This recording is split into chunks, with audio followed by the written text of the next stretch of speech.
Axşamınız xeyir olsun, əziz qrup üzvləri, dəyərli xanımlar. Bugün mən sizlər üçün qiymətləndirmə mövzusunu davam edəcəm. Keçən dərsimizdə biz qiymətləndirmə haqqında ümumi məlumat vermişdik. Qiymətləndirmənin prinsipləri haqqında danışmışdıq. Bugün isə diaqnostik qiymətləndirmə haqqında danışacağım. Deməli, məktəb daxili qiymətləndirmənin 3 növü var idi. Onlar diaqnostik, formativ və summativ qiymətləndirmə olmaqla 3 yerə ayrılırdılar.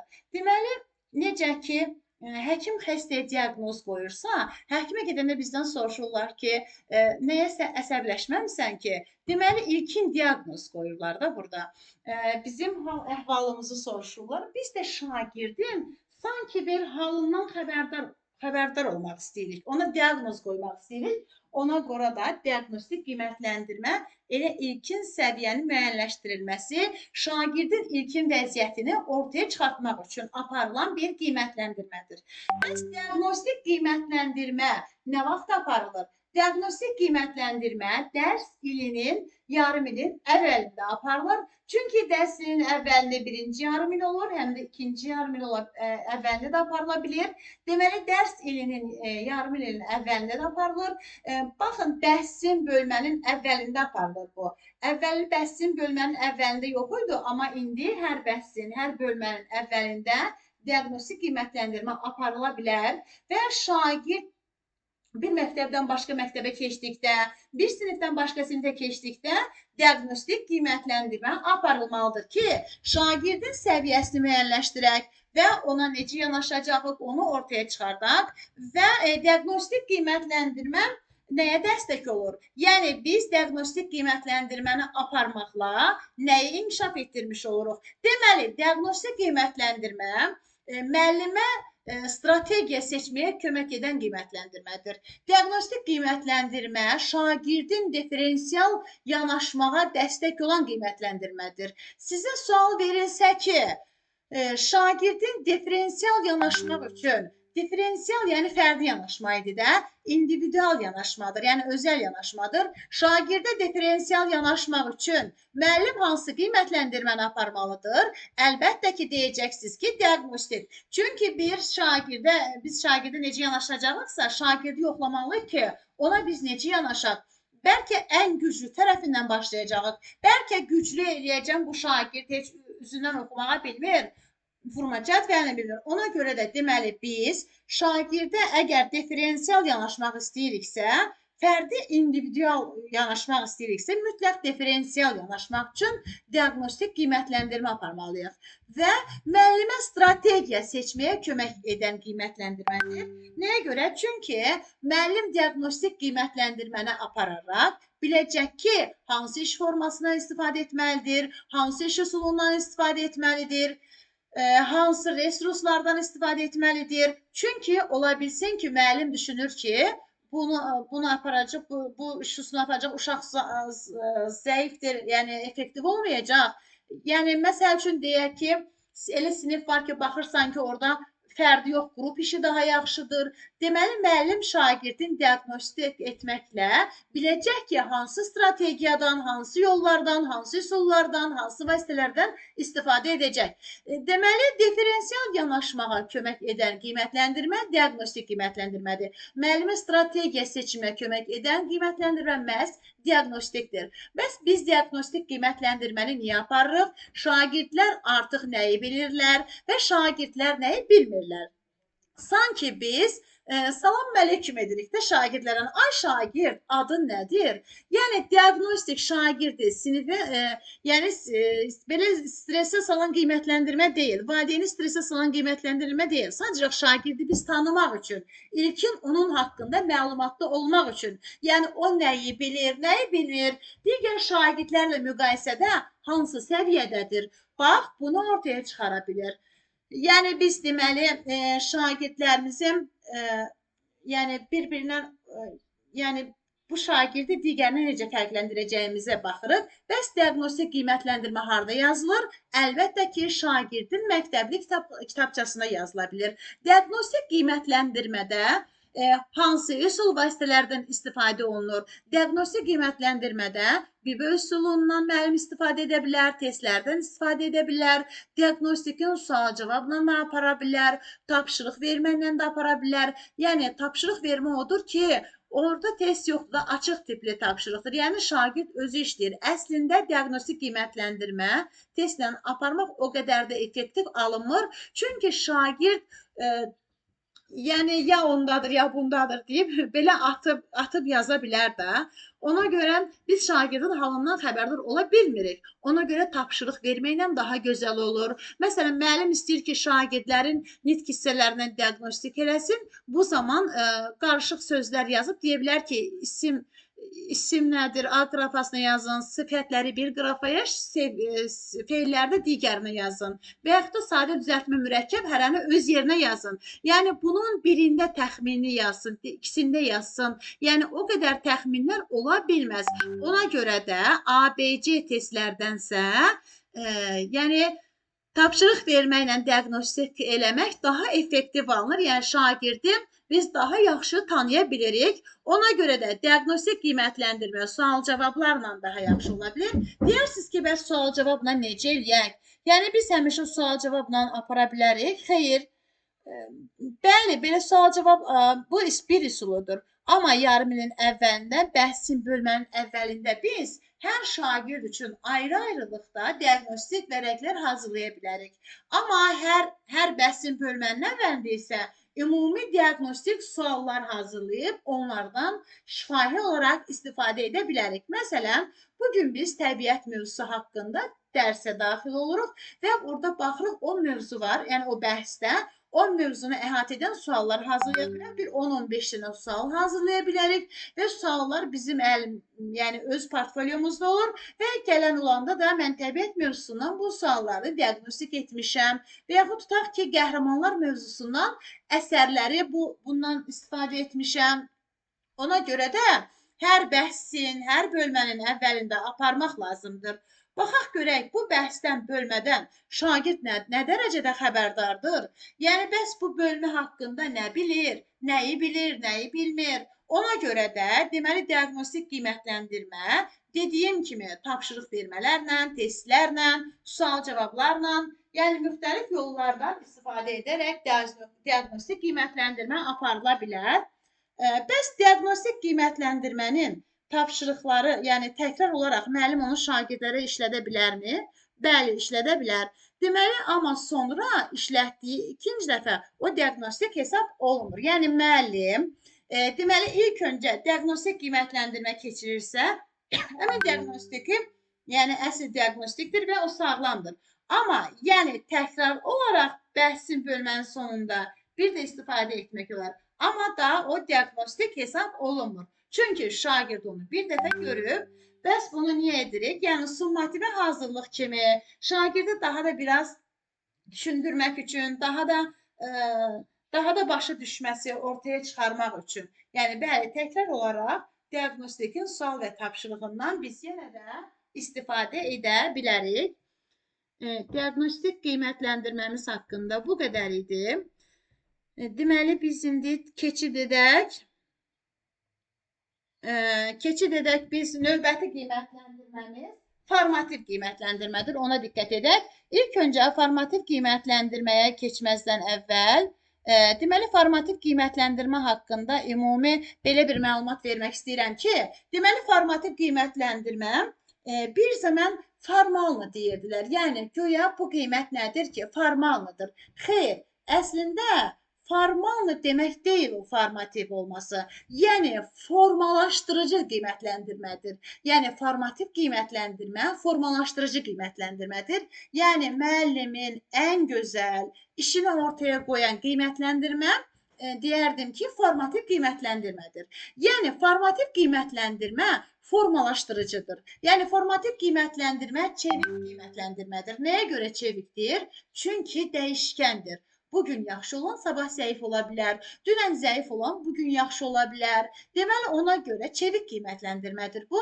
Formativ qiymətləndirmə adekvat qiymətləndirmə sayılır. Şagirdin bugün də yoxlayır, adekvatdır. Yəni sistemlidir. Sistemli qiymətləndirmədir. Şagirdin dünəni, bugünü, sabahı addım-addım izlənilir burada. Ona görə də bəli, formativ qiymətləndirmə sistemli qiymətləndirmə sayılır. Formativ qiymətləndirmə geriyə dönüşü olan qiymətləndirmədir. Geriyə dönüşü olan.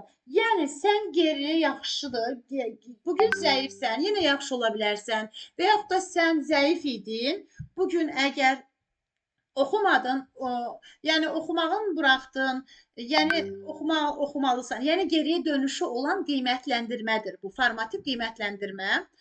Formativ qiymətləndirmə şagirdi olduğu yerdən olmalı olduğu yerə götürən bir qiymətləndirmədir. Yəni diqqət yetirin, olduğu yerdən olmalı olduğu yerə götürür. Yəni daşıyır. Yəni çünki formativ qiymətləndirmədə şagird özünə hədəf qoyur və o hədəfə necə çatacaq? Ona görə də deməli formativ qiymətləndirmə çevik, formativ qiymətləndirmə adekvat, yəni formativ qiymətləndirmə sistemli, formativ qiymətləndirmə addım-addım gedən qiymətləndirmədir. Formativ qiymətləndirmə keyfiyyətli bir qiymətləndirmədir. Yəni formativ qiymətləndirmə irəli istiqamətləndiriləndir. Yəni irəli aparır. Formativ qiymətləndirmədə deməli şagirdin olduğu yerdən olmalı olduğu yerə aparan qiymətləndirmədir. Və formativ qiymətləndirmə müəllimlərdən peşəkarlıq tələb edir. Yəni hər müəllim formativ apara bilməz. Yəni peşəkar müəllim işidir. Yəni şagirdə addım-addım izləməlidir. Addım-addım onun deməli irəli aparmalıdır. Yəni müəllim də peşəkarlıq tələb edir bu.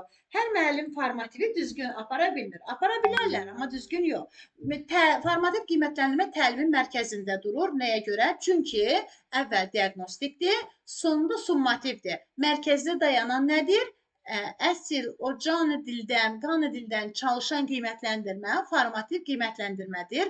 Formativ qiymətləndirmə şagirdi motivasiya edən qiymətləndirmədir. Nəyə görə? Çünki şagird gündəlik olaraq çalışır, yaxşı işlərinə görə müəllimdən əhsən alır, sağ ol alır, qiymət alır.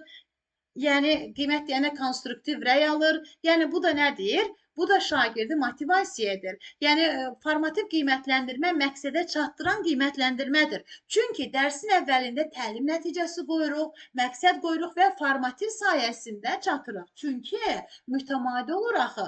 Şagirdlə yol yoldaşıdır formativ. Yəni formativ qiymətləndirmə nəticəyə aparan qiymətləndirmədir. İrəliyə istiqamətləndirən qiymətləndirmədir. Şagirdi motivasiya edən qiymətləndirmədir. Və formativ qiymətləndirmə şagirdə özünə qiymətləndirməyə dəstək olan qiymətləndirmədir. Formativ sayəsində şagird özünü qiymətləndirir. Mən nəyi bilirəm, nəyi bilmirəm və nə mənə aydındır, nə mənə qaranlıqdır. Yəni formativ sayəsində şagird özünü qiymətləndirir. Müəyyən bir nəticəyə çatmaq üçün və formativin deməli hansı elementləri var? Təlim nəticələrinə uyğunluğu, qiymətləndirmə meyanlarının seçilməsi, effektiv reyin verilməsi və davamlı müşahidələrin aparılması. Deməli, bunlar formativ qiymətləndirmənin elementləridir. Deməli, əzizlərim, birinci qiymətləndirmədə uyğunluğun olmasını dedim. Yəni, bilirsiniz formativ qiymətləndirmə nədir? Uyğunluğu olması nə deməkdir? Biz qiymətləndirmənin uyğunluq prinsipini keçəndə necə dedik? Dedik ki, keçirilən mövzular olmalıdır ya da keçdiyin mövzuların hamısı olmalıdır. Yəni, hər ikisi uyğunluq prinsipinin gözlənilməsidir.